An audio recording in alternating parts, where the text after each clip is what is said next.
The coffee shop in downtown Austin smells like espresso and possibility, which is to say it smells like every other coffee shop in downtown Austin. Marcus Webb sat at a corner table, reviewing the wedding folder for Emma Chen's nuptials, when the door opened and a woman entered with the kind of careful deliberation that suggested she'd planned this entry down to the precise moment. Sophie Chen was not what Marcus expected. Emma had mentioned her sister would be coming to the first meeting, but Emma's description, "My sister Sophie, she's brilliant but kind of quiet," had not prepared Marcus for the reality of Sophie Chen. She wore a gray dress with the kind of precision that suggested intentionality. Her dark hair was pulled back neatly. She carried a notebook, and she looked, quite frankly, like she would rather be anywhere else. "Sophie," Emma called out, waving her over to the table. "You made it." Sophie approached slowly, carefully, with the kind of deliberate movements that made Marcus wonder if she was thinking about each step. She sat down, pulled out her notebook, and looked at it instead of at either of them. "This is my sister Sophie," Emma said brightly. "Sophie, this is Marcus Webb. He's going to help us plan the wedding. He's incredible. Every bride I know uses him." Marcus extended his hand across the table. "Great to meet you, Sophie." Sophie looked at his hand for a moment that stretched too long, and then she took it. Her grip was firm but quick, like she was following a script she'd memorized. "Hi," she said. Her voice was soft but clear. Not shy exactly, but measured, like she was counting her words. For the next hour, Marcus walked them through his vision for the wedding. He had a portfolio full of beautiful events he'd orchestrated, the venues, the timing, the flow of the day. He was used to mothers and brides and wedding coordinators hanging on his every word, nodding enthusiastically at each idea. Emma did this. She was engaged and excited and full of comments and questions. Sophie took note. She didn't look at Marcus while he was talking. She looked down at her notebook, and her pen moved in quick, precise stroke. Occasionally, she would write something, pause, underline it, write something else. But she didn't ask questions. She didn't smile. She didn't make the small affirmative sounds that people usually make when they're listening and engaged. Marcus found himself talking louder, gesturing more dramatically, trying to get some kind of response from her. It was uncomfortable, the absence of her reaction. It made him feel like he was performing for an empty room. "What do you think, Sophie?" he asked finally, unable to stand the silence anymore. "Does any of this sound good?" Sophie looked up from her notebook. She looked at Marcus, not quite meeting his eyes, but in his direction, and said, "I need more information before I can form an opinion." "About what?" Marcus asked. "About everything," Sophie said. "Budget. Timeline. What Emma actually wants versus what she thinks she should want. Guest count. Dietary restrictions. The sensory environment. Lighting, acoustics, temperature. I can't offer meaningful input with incomplete data."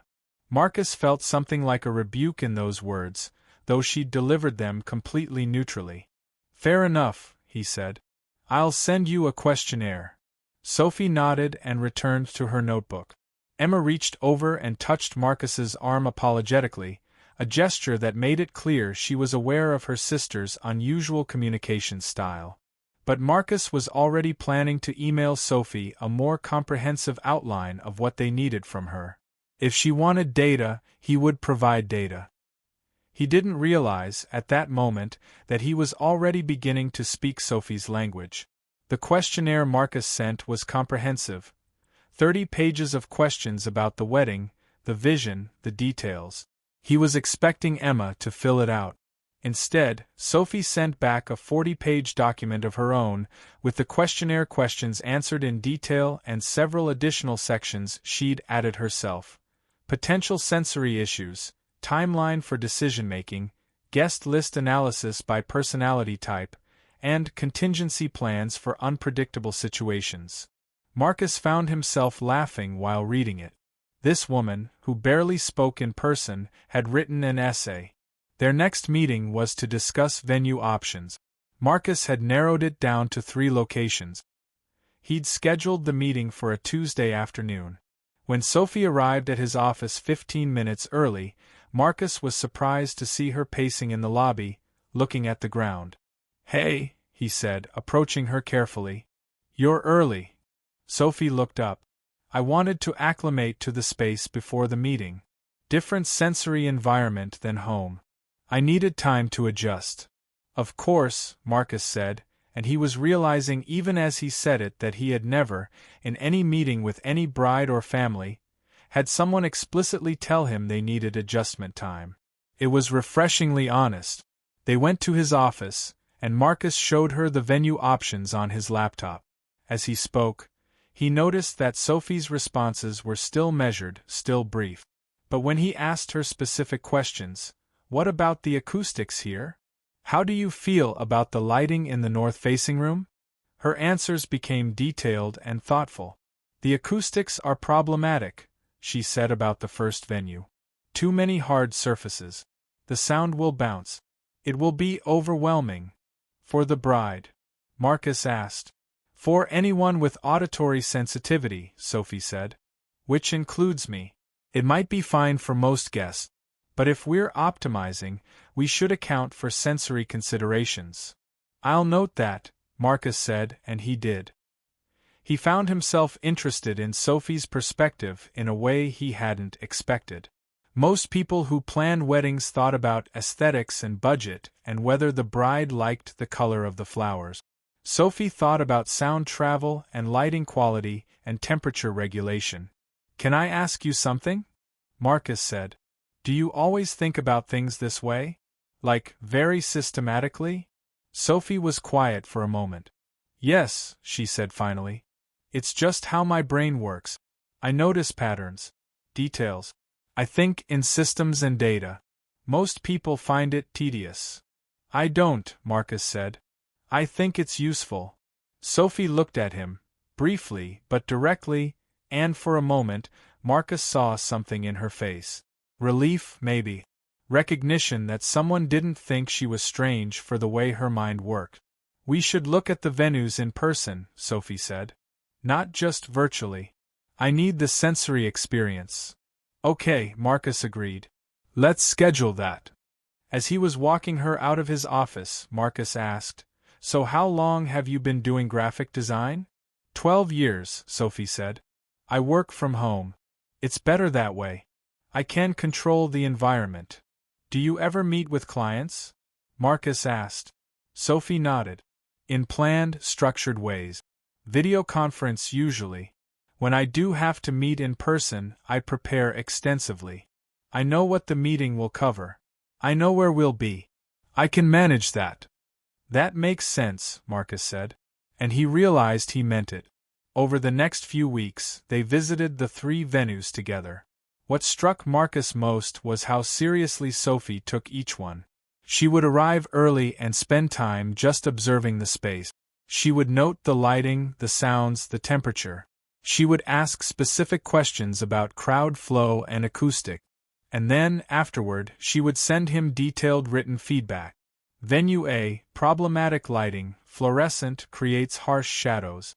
Acoustics poor due to cathedral ceiling. Temperature control unclear. Would require extensive modifications. Not recommended unless modified lighting system installed. Venue B, excellent natural lighting. Good acoustic properties. Temperature regulated. Outdoor ceremony area manageable if weather controlled. Recommended with minor modifications. Venue C, unknown. Requires additional site visit. Could not adequately assess noise level during off-peak hours. Need to return when full staff present. Marcus showed Emma these notes, and Emma laughed. "That's Sophie," she said. "She's incredibly thorough. She notices things other people miss. I trust her assessment completely." But what Marcus noticed was different. He noticed that Sophie had visited Venue C a second time, alone, to test the noise level during peak hours. She had sent him a follow-up email. Venue C acoustics are problematic during service hours. Staff voices carry. Kitchen noise audible in main room. Not suitable for someone with auditory sensitivity. Recommend venue B. For a moment, Marcus found himself wondering, was Sophie describing what would be problematic for her? Or was she speaking generally? He didn't ask, but he started paying attention differently to what Sophie said. The turning point came during a site visit to venue B, which they'd selected. Marcus was going through the final walkthrough with the venue manager, noting details about setup, timing, accessibility. Sophie was standing to the side, observing. The venue manager was asking rapid-fire questions, and Marcus was answering enthusiastically, gesturing expansively, performing the role of the confident wedding planner. At one point, the manager asked about the ceremony setup, and Marcus said, "We'll figure it out. We're flexible. We can pivot if needed." "No," Sophie said quietly. Both Marcus and the venue manager turned to look at her. "We can't pivot," Sophie continued, her voice calm but firm. "Emma needs structure and predictability. She needs to know exactly how the day will flow. Pivoting creates uncertainty, which creates stress. We need a detailed schedule and contingency plans for specific scenarios, not general flexibility." The venue manager looked confused.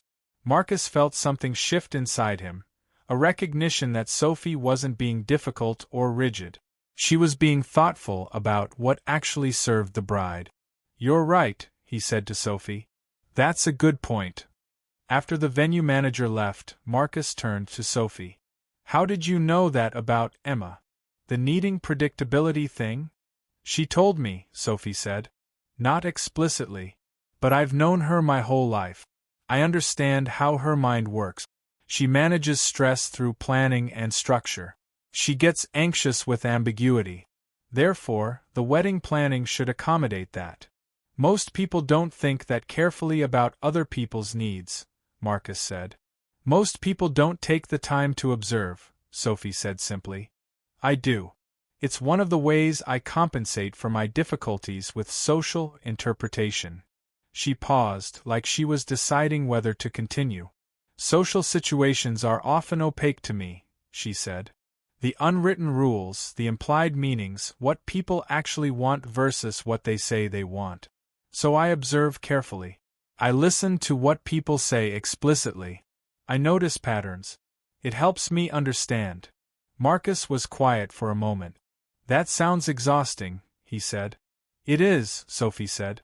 "But it's also accurate. I miss social cues that others catch naturally. But I notice things they don't, because I'm actually paying attention instead of assuming I know what someone means." They were standing in the empty reception hall, and Marcus found himself seeing the space differently through Sophie's observations. She wasn't being cold or rigid. She was being careful, intentional, genuine. "Can I ask you something personal?" Marcus said. Sophie looked at him, waiting. "Why did you agree to help with the wedding planning? It seems like a lot of social interaction for someone who finds social situations difficult." Sophie was quiet for a long time. "Emma asked me to," she said finally. "And I love Emma. When the people you love ask for help, you help them, even if it's difficult. That's what family is." There was something so honest in that statement that Marcus felt it physically. No equivocation. No excuse. Just, "I do hard things for people I love." "For the record," Sophie continued, "having you here makes it easier. You communicate directly. You don't expect me to guess what you want. You ask explicit questions. You seem to be learning how I think, rather than expecting me to learn how you think. That's unusual. But good." Marcus realized, with some surprise, that he cared about her opinion. Not because she was a client or a colleague, but because her acknowledgement of his effort to understand her felt important. "I'm learning too," he said. "You make me think about things differently." Sophie nodded. "That's how it should be," she said. "When two people spend time together, they should change each other." As the wedding planning progressed, Marcus and Sophie began meeting regularly, just the two of them. They would discuss venues and flowers and timelines, but increasingly, their conversations began to drift into more personal territory. One afternoon, they were at Sophie's apartment, reviewing timeline options. Sophie had made tea, which she'd asked if he wanted before making it, another small gesture of consideration that Marcus was beginning to notice about her. She thought about what people needed before assuming. The apartment was organized in a way that suggested Sophie had chosen every element deliberately. Everything had its place. The furniture was simple and functional. There were plants on the windowsill and books organized by color. It felt like a space designed for calm. "I have a question," Sophie said, sitting down across from Marcus with her own tea. "Why do you do this? Wedding planning. You clearly didn't go to school for it. You're an architect. You could design buildings. Why weddings?" Marcus leaned back, surprised by the directness of the question. "Nobody's ever asked me that," he said. "They should," Sophie said. "It seems important to know why people do what they do. Not just what they do, but the reason underneath." So Marcus told her. He told her about his mother's wedding planning business, and how he'd grown up watching his mother create beautiful events. How she'd passed that business to her business partner when she retired, and Marcus had always felt like that was something he could do differently, bring architecture and design sensibility to event planning. He told her about previous relationships that had ended because he was too focused on work, too charming and surface level, not capable of genuine depth. Sophie listened without interrupting. When he finished, she said, "So you're good at making beautiful things, but you struggled with making genuine connections. That's interesting. Is that a problem?" Marcus asked. "I don't know," Sophie said. "Is it?" Marcus thought about that. "I don't know either," he admitted. "Weddings are about beauty and momentary perfection. But they're also about two people committing to something real. I think I've been focusing too much on the beauty and not enough on the reality of what we're actually celebrating." "Sounds like you're changing," Sophie observed. "Maybe," Marcus said. He paused. "Can I ask you something? Why are you so alone? I don't mean that unkindly. But Emma mentioned you mostly work from home, don't have a huge social circle. Why?" Sophie was quiet for a long time. She looked at her tea, and her fingers traced the rim of the cup. "Because I'm exhausting to be around if you're not expecting me," she said finally. "I don't make eye contact. I don't pick up on social cues. I sometimes go silent in the middle of conversations because I need to process what someone said. I have specific interests and I talk about them in depth, even when other people aren't interested. I need advance information about social situations. I have sensory sensitivities. I need routine. I need predictability." She looked at Marcus. "Most people find all of that frustrating. They think there's something wrong with me that I should fix. Eventually, I got tired of trying to be someone I'm not. It's easier to be alone than to constantly feel like I'm failing at being human." "Sophie," Marcus said, and he was aware that his voice had changed, become softer, more serious. "There's nothing wrong with you. Isn't there?" Sophie asked. "I have a neurological condition that makes normal social functioning difficult." "You have autism," Marcus said carefully. "That's not a condition. That's just how you're wired. And the things you're describing, they're not failures. They're differences. And some of those differences are actually strengths." "Like what?" Sophie asked, and he could hear in her voice that she genuinely wanted to know. "Like paying attention," Marcus said. "Like thinking deeply about things. Like being honest. Like caring enough about the people you love to do hard things for them. Like noticing what actually matters instead of just going through the motions like everyone else." Sophie's eyes filled with tears. She blinked them away quickly, like crying was a malfunction. "I've never had someone explain it to me that way," she said quietly.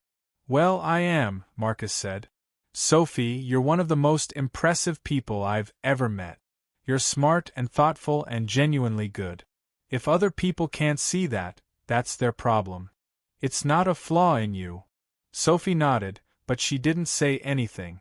She just sat there, holding her tea, and Marcus realized she was crying silently. He reached across the table and took her hand. She didn't pull away. "Thank you," she said finally. "For what?" Marcus asked. "For seeing me," Sophie said. "It's rare. Most people see someone who doesn't fit and they start trying to make me fit. You're not doing that. You're actually looking at me." Marcus squeezed her hand gently. "That's because there's a lot worth looking at," he said. A week later, Sophie asked Marcus if he wanted to come to her apartment and she would tell him about being autistic. She said it like she was offering him something precious, which, he realized, she was. They sat on her couch and Sophie had prepared notes, a literal document that outlined her journey. "I was diagnosed at 30, she began. "Late. Because I'm female and I was good at masking. That's what we call it, when autistic people hide their traits to fit in. I was high-achieving in school. I went to college. I got a good job. But I was exhausted all the time. I was masking constantly, forcing myself to make eye contact, to participate in small talk, to seem interested in things I didn't care about, to sit still, to manage my sensory experience." She described her burnout, how it manifested as depression and anxiety, how she couldn't figure out why she was struggling when, on paper, her life was fine. "I started therapy," Sophie continued, "and my therapist asked if I'd ever considered that I might be autistic. I thought it was ridiculous. Autism was something children had. Autism was very obvious. But then I started researching and everything made sense. Suddenly, all the things I'd thought were character flaws had an explanation." "What changed after diagnosis?" Marcus asked. "Nothing and everything," Sophie said. "The diagnosis didn't change who I am. But it changed how I understood myself. It gave me permission to stop trying to be neurotypical. I could work from home. I could limit social interactions. I could go to parties and leave early. I could ask people to be explicit about what they wanted from me. I could tell people I needed time to process before responding to social situations. And I could stop hating myself for not being able to do the things that came naturally to other people." Sophie pulled up her sleeve slightly, and Marcus saw faint marks on her wrist. "Old scars." "That was before," Sophie said quietly. "Before I understood that I wasn't broken. I thought if I just tried hard enough, I could be normal. I tried very hard. It almost killed me." Marcus felt his chest tighten. "Sophie." "I'm okay now," Sophie said firmly.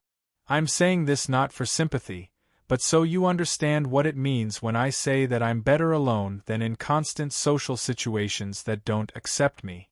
Being alone isn't sad. Being constantly rejected while trying to be someone I'm not, that was sad. Dangerous, even." She looked at Marcus directly. "The fact that you're not trying to change me, that you're accepting me exactly as I am, that matters. More than I can explain." Marcus moved closer to Sophie. He did what he wanted to do, which was take her hand and hold it gently. "I'm not going anywhere," he said. Sophie nodded. She squeezed his hand. And then she let go, but not in a way that felt like rejection. She let go so she could turn and wrap her arms around him instead. She held him tightly, and Marcus held her back, and they sat like that for a long time. But intimacy creates opportunities for hurt, and Marcus and Sophie discovered this during a wedding venue meeting with Emma and her fiancé, David. The meeting was at a restaurant, David's suggestion, because he wanted to do something fun. Marcus could see immediately that this was going to be difficult for Sophie.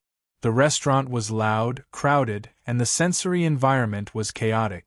Sophie arrived early and secured a private room, which helped, but she was still overstimulated. Partway through the meeting, David mentioned something about wanting to invite Sophie's ex-boyfriend to the wedding. "I didn't know you had an ex-boyfriend," Marcus said to Sophie, and he heard in his own voice that something had shifted. Something possessive and untrusting had entered his tone. Sophie looked at him, and he could see her processing this, trying to understand why he sounded upset. "I did," she said carefully. "Years ago. We dated for 3 months. It ended when he realized I wasn't going to change who I am to fit what he wanted.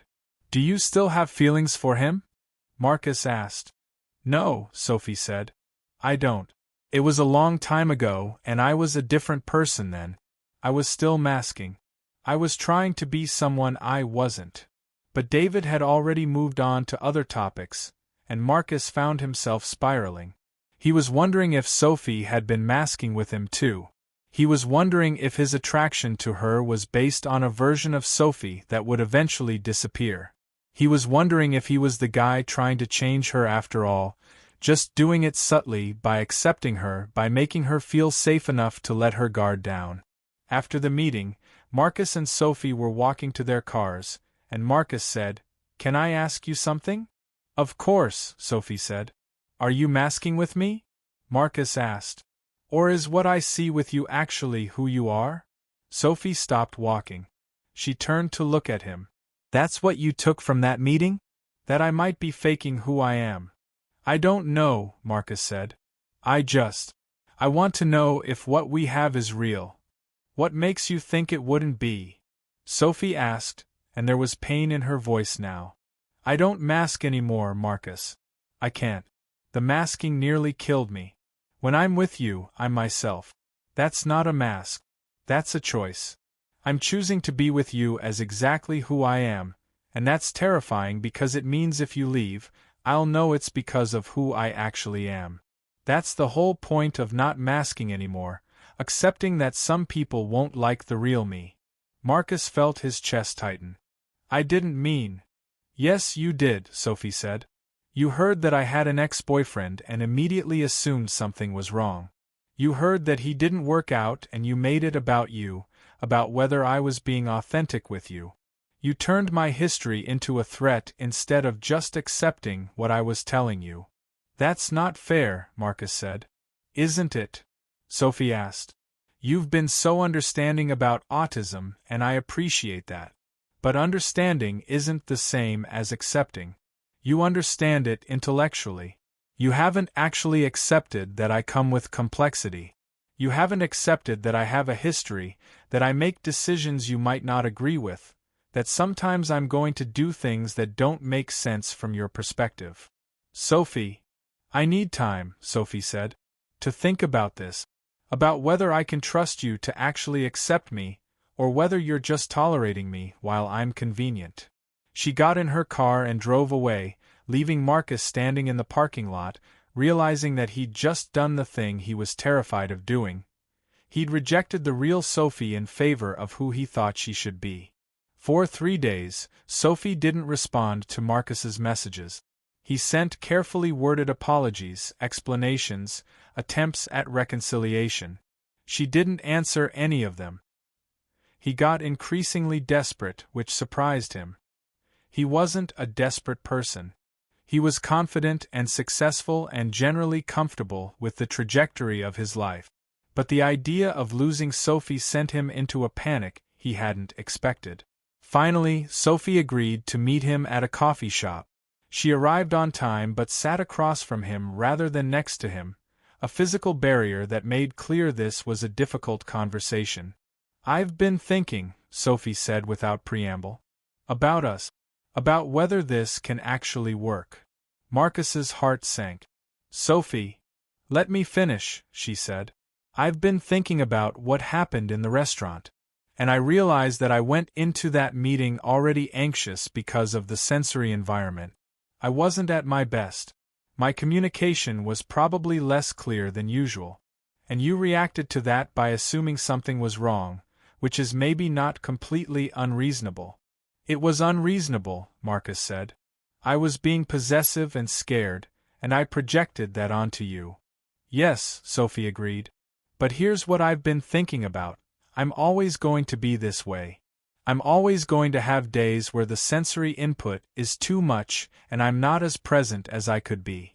I'm always going to need more advance notice than you probably want to give. I'm always going to have specific interests that you don't share.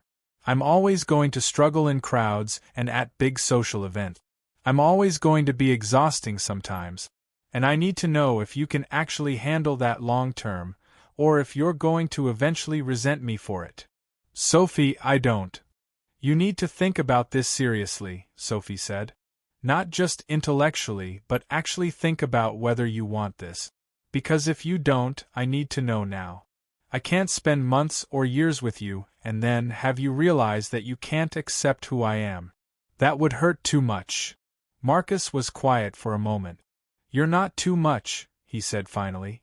You don't know that yet, Sophie said.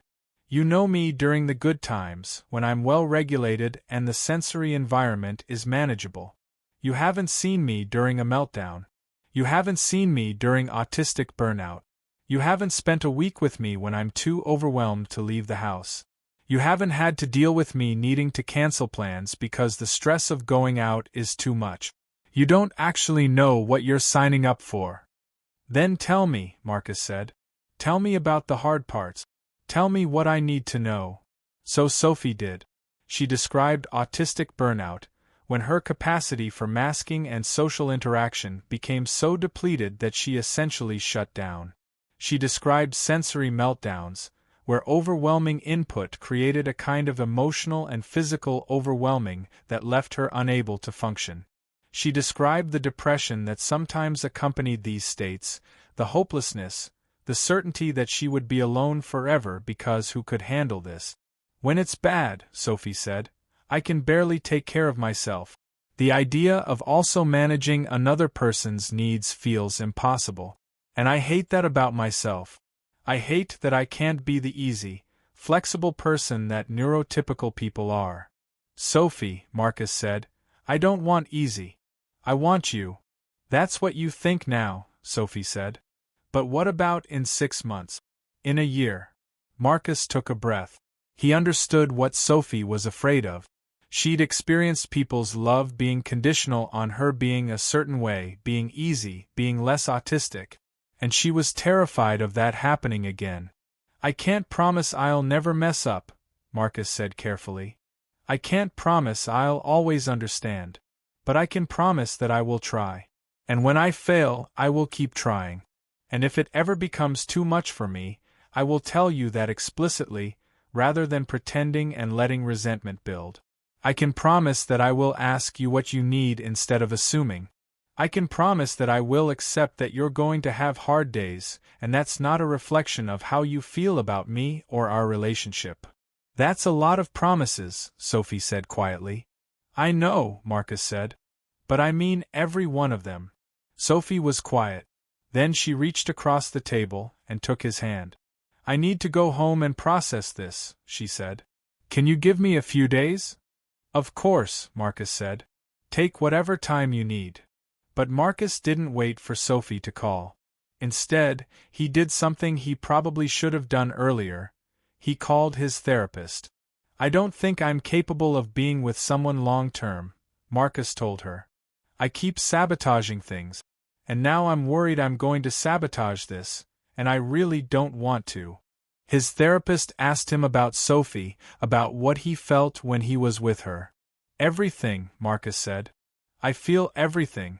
I'm terrified and excited and grateful and confused all at once. When I'm with her, I want to be a better person. I want to actually feel things instead of just going through the motions. But I'm also terrified that I'm going to fuck it up, which I already kind of have.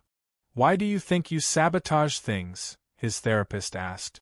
Because, Marcus said slowly, for the first time in my life, I'm actually vulnerable. And when you're vulnerable, people can hurt you. I think I created that conflict with Sophie because if she rejected me, at least I would have some control over it. Better to push her away than wait to be abandoned. And how did that work out? His therapist asked. Poorly, Marcus admitted. She called me out on it. She made me face the fact that I was projecting my own fear onto her. And now I have to either actually commit to this, or let her go. What do you want to do? His therapist asked. I want to be with her, Marcus said. I want to figure out how to actually love someone. I want to be the person she deserves. And how do you become that person? His therapist asked. Marcus sat with that question for a long time. By accepting that I don't have all the answers. By asking instead of assuming. By being present instead of performing. By choosing her, over and over again, even when it's difficult. When Marcus left his therapist's office, he had a plan. He was going to do something he'd never done in a relationship before. He was going to be completely honest. Marcus showed up at Sophie's apartment on a Saturday morning with coffee. The specific kind she liked, which she'd mentioned once 3 weeks ago, and a letter. An actual, handwritten letter. "I've been thinking about what you said," Marcus told her. "About whether I can really handle this. And I realized that the question isn't whether I can handle it. The question is whether I'm willing to change who I am to be the kind of person who can love you well." He handed her the letter. Sophie opened it carefully and read. "Sophie, I need to say some things clearly, so there's no room for misunderstanding. I love you. Not despite your autism. Not because I think it's special or unique or inspiring. I love you because you're thoughtful and honest and brilliant and kind. I love the way you notice things no one else notices. I love the way you ask clarifying questions when you don't understand something. I love the way you care about the people you love, even when it's difficult. I love you exactly as you are. I haven't been great at showing that. I've been scared. I've been worried I'm not enough for you. I've been projecting my own insecurities onto you. I've been making your experience about my feelings instead of focusing on what you actually need. I'm going to do better. Not because I think you need to be fixed or I need to fix you, but because you deserve someone who actually chooses you every day. Someone who accepts all of you, not just the parts that are easy. You asked if I can handle your autistic burnout, your meltdowns, your need for routine and predictability. The answer is yes. Not because I'm some enlightened person who understands autism, but because I love you more than I'm scared of things being difficult. You asked if I'm going to resent you for being less flexible than neurotypical people. The answer is no. I'm going to appreciate that you know what you need and aren't afraid to ask for it. That's not a limitation. That's wisdom. I can't promise I won't mess up again. I'm going to say the wrong thing sometimes. I'm going to misunderstand sometimes. But I promise that when I do, I will acknowledge it, apologize genuinely, and do better next time. I promise that I will never expect you to change who you are. I promise that I will choose you, over and over again, even when it's hard. If you're willing to try this with me, I would be honored to spend my life learning your language. I love you, Sophie. Marcus. Sophie read the letter twice. Then she set it down carefully on the table. She didn't say anything for a long time. Marcus started to worry he'd misread the moment, that words weren't enough. Then Sophie reached over and took his hand. "I love you too," she said quietly. "I'm terrified. But I love you." "That's enough," Marcus said. "That's everything, actually." Sophie moved closer to him. She was usually uncomfortable with physical affection, but now she rested her head against his shoulder. He put his arm around her, and they sat together, quiet and present. "I'm going to have bad days," Sophie said after a while. "I know," Marcus said. "Days when I can't leave the apartment. Days when I can't talk. Days when everything feels too much." "I know," Marcus said. "And I'll be here." "You can't fix it," Sophie said. "I'm not going to try," Marcus said. "I'm just going to be here." Sophie squeezed his hand. "That's exactly what I need," she said. 6 months later, Emma's wedding was perfect. Not because it was flawless, but because it was exactly what Emma wanted. The venue was beautifully decorated but not overwhelming. The timeline was structured and clear. The sensory environment was considered. And Sophie, after careful preparation and strategic breaks throughout the day, was able to enjoy it fully. Sophie stood in the reception hall before the ceremony, helping Emma with final preparations. She was wearing a bridesmaid dress that she'd chosen specifically for its comfortable fabric and non-restrictive fit. Emma had insisted on this, knowing her sister's sensory needs. "Thank you," Emma said, hugging Sophie carefully, knowing that unexpected or sudden hugs could be overwhelming. "For planning all of this. For being here. For everything." "I love you," Sophie said, which was something she'd learned to say more easily with Emily's modeling and patience. "I love you too," Emma said. "And I'm really glad you found Marcus. He's good for you." Later, during the reception, Marcus found Sophie standing near the windows, watching the city lights begin to twinkle as the sun set. He came up beside her, and they stood quietly for a moment. "You did good today," Marcus said. "It was manageable," Sophie said. "I had a good plan, and I had you." Marcus put his arm around her waist, gently, so she could move away if she needed to. She leaned into him. "I was thinking," Marcus said, "about how different my life is now than it was 6 months ago. I was so focused on creating beautiful events that I forgot that beauty comes from genuine connection. From real people being real with each other." "Are you glad?" Sophie asked. "That we met?" "Every day," Marcus said. "Are you?" Sophie nodded. "I thought I was going to be alone forever," she said. "I thought that who I am was too much for anyone to actually want. And then you showed up, and you were willing to learn my language. That changes everything." Marcus turned to face her. He tilted her chin up gently, and he asked, very clearly, "Can I kiss you?" Sophie said yes, which is what she almost always did when Marcus asked her explicit questions about what she wanted. They kissed, and it was gentle and genuine and real, not like a movie kiss but like something true, like two people choosing each other, exactly as they were. Later that night, after Emma and David left for their honeymoon, after most of the guests had gone home, Marcus and Sophie stood outside the venue, and Marcus said, "I've been thinking about asking you something. But I want to make sure I'm doing it right." "What?" Sophie asked. "I'm going to ask you tomorrow," Marcus said. "I'm going to ask you somewhere you feel comfortable. I'm going to be completely clear about what I'm asking. And I'm going to give you time to process before you answer." Sophie's eyes widened. "Are you?" "I'm not asking tonight," Marcus said. "I want to do it right. I want you to have time to think about it. I want you to answer because you genuinely want to, not because you're reacting in the moment." "But you're asking me to marry you," Sophie said, and it wasn't a question. "Yes," Marcus said. "I am. Tomorrow. Or whenever you're ready to process and answer." Sophie took his hand and squeezed it. "I'm going to say yes," she said. "I already know. But I appreciate that you're giving me time to process it." Marcus laughed, a real, joyful laugh. "I love you," he said. "I know," Sophie said. "You told me. Clearly. Multiple times. In writing and verbally. Very explicitly. Does that bother you?" Marcus asked. "That I have to be so direct?" "No," Sophie said. "It's exactly what I need. You always know exactly what you mean. You never make me guess. You never make me try to read between the lines. That's the best gift you could give me."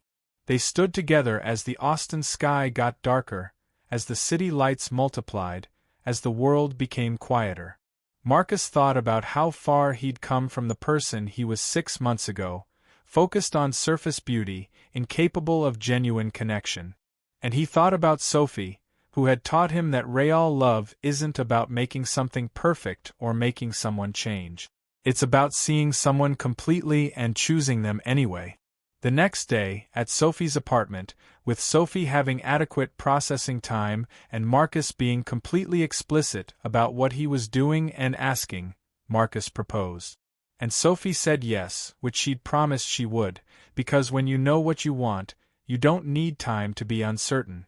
They would get married on a Saturday in the spring, at a venue with excellent acoustics and natural lighting, planned with meticulous detail so that Sophie would know exactly what to expect. Marcus's life would be less easy and much more real. Sophie's life would be less alone and much more full. And both of them would spend the rest of their lives learning each other's language, speaking it fluently, and knowing that real love means exactly this: seeing someone completely and choosing them every single day.